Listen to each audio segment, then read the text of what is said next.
Life facts you'll never believe you didn't already know. 1. Your social circle is proportional to the size of your brain. The size of a person's orbitomedial prefrontal cortex, the part of the brain that recognizes other people's moods and personalities, can predict the size of that person's social circle, according to an Oxford researcher. In a social network, the average prefrontal cortex has around 147.8 friends. 2. People who have friends live longer lives. According to Michigan State University researchers, people who have active social networks and close friends with whom they communicate live longer lives than those who rely solely on family.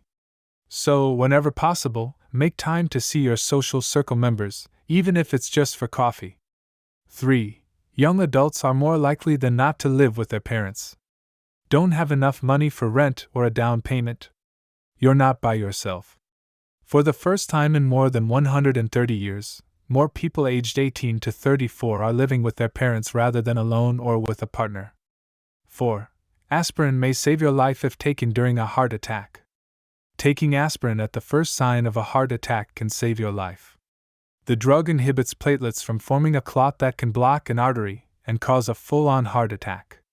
Chew the aspirin instead of swallowing it for the quickest relief, and time is of the essence. 5. Men were the first to wear high heels. High heels were originally designed for men, despite their popularity as a female fashion staple today. According to the J. Paul Getty Museum, at the end of the 16th century, Persian-inspired fashion was all the rage in Europe, and heels were seen as virile and masculine, and a great way to add a few inches to your height.